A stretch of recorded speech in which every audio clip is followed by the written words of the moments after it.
ओम नमः शिवाय। राधे राधे। आइए सुनते हैं रवि प्रदोष व्रत कथा, पूजन विधि एवं महत्व। प्रदोष व्रत में प्रदोष काल में भगवान शिव की पूजा की जाती है।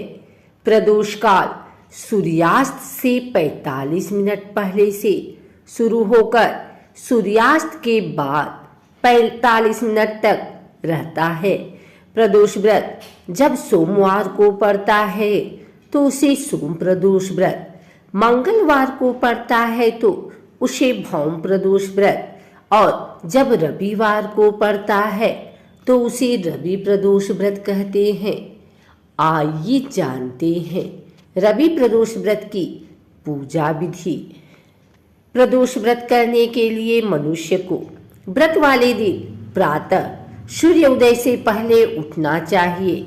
नित्य कर्म से निवृत्त होकर भगवान शिव का ध्यान करें। इस व्रत में अन्न ग्रहण नहीं किया जाता है।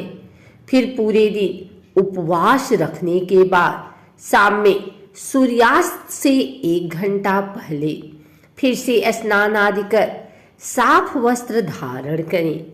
पूजन स्थल को गंगा जल से शुद्ध करें और एक मंडप तैयार करें। अब इस मंडप में 5 रंगों का उपयोग करते हुए एक सुंदर रंगोली बनाएं। फिर उत्तर पूर्व दिशा की ओर मुख करके बैठ जाएं और भगवान शंकर का पूजन शुरू करें। पूजन में भगवान शिव के मंत्रों का जाप जरूर करें। साथ ही प्रदोष व्रत की कथा सुने। अंत में भगवान शिव की आरती करके पूजा संपन्न करें। आइए सुनते हैं रवि प्रदोष व्रत कथा।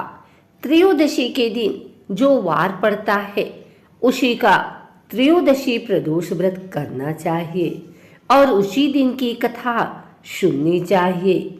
रवि, सोम, शनि त्रयोदशी प्रदोष व्रत कथा अवश्य करें। इन सभी से अभीष्ट फल की प्राप्ति होती है। एक समय सर्व प्राणियों के हितार्थ परम पावन भागीरथी के तट पर ऋषि समाज द्वारा विशाल गोष्ठी का आयोजन किया गया। विद्यमान ऋषियों की एकत्रित सभा में व्यास जी के परम शिष्य पुराणवेत्ता सूत जी महाराज हरि कीर्तन करते हुए पधारे।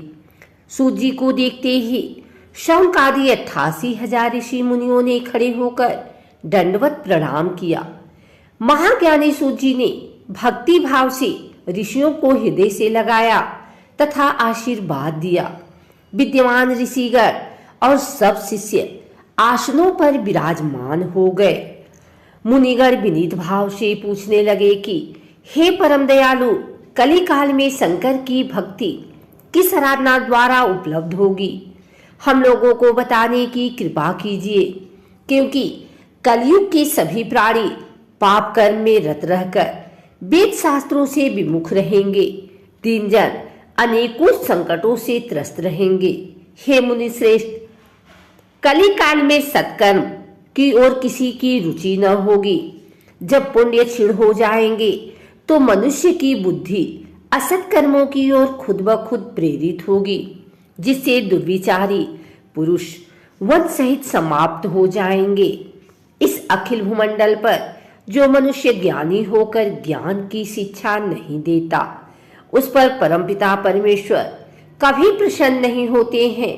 हे महामुनि, ऐसा कौन सा उत्तम व्रत है जिससे मनवांछित फल की प्राप्ति होती है?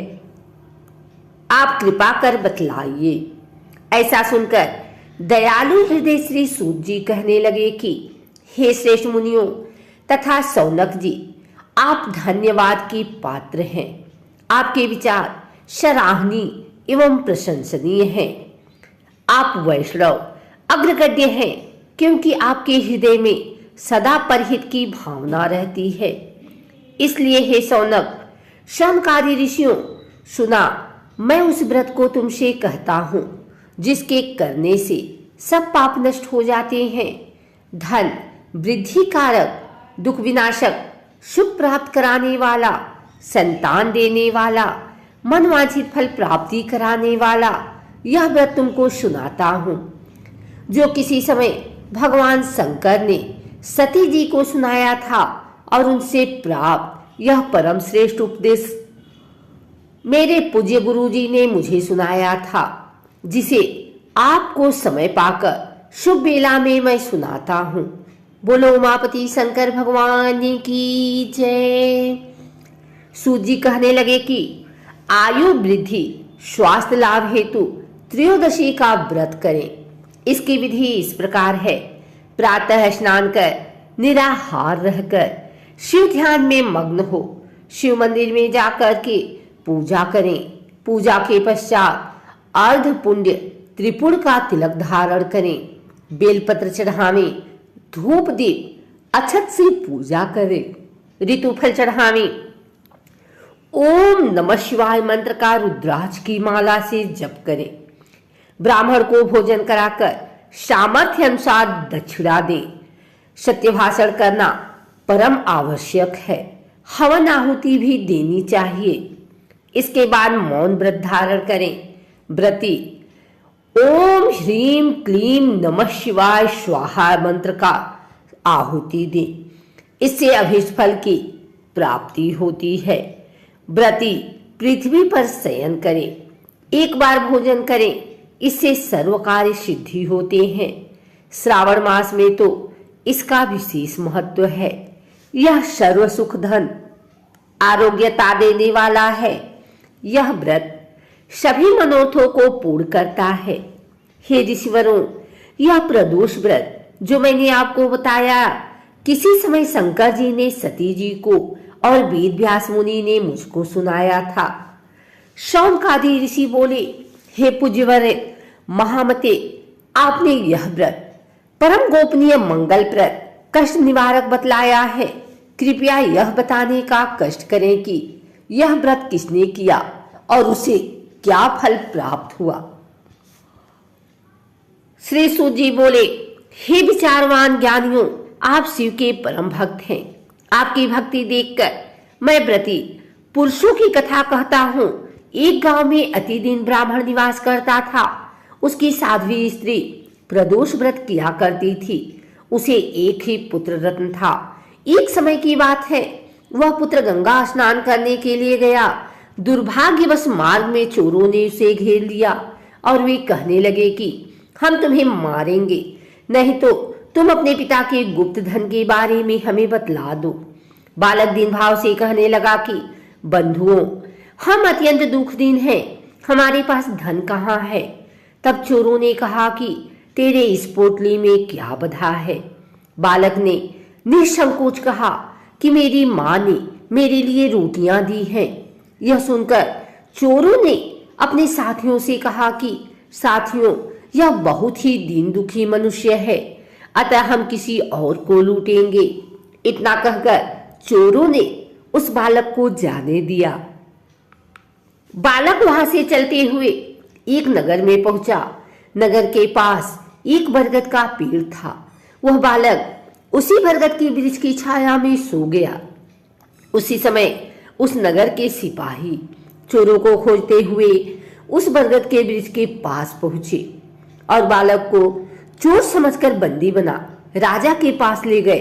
राजा ने उसे कारावास में बंद करने का आदेश दिया। उधर बालक की माँ भगवान शंकर जी का प्रदोष व्रत कर रही थी। उसी रात राजा को स्वप्न हुआ कि यह बालक चोर नहीं है, प्रातः काल ही छोड़ दो, नहीं तो आपका राज्य वैभव सब नष्ट हो जाएगा। रात्रि समाप्त होने पर राजा ने उस बालक से सारा वृतांत पूछा। बालक ने सारा वृतांत राजा को सुना दिया। बालक की बात सुनकर राजा ने सिपाही भेजकर बालक के माता पिता को पकड़वाकर बुला लिया। राजा ने जब उन्हें भयभीत देखा तो कहा कि तुम भय मत करो, तुम्हारा बालक निर्दोष है। हम तुम्हारी दरिद्रता देखकर 5 गांव तुमको दान में देते हैं। शिव की दया से ब्राह्मण परिवार अब आनंद में रहने लगा। इस प्रकार जो कोई इस व्रत को करता है उसे आनंद प्राप्त होता है।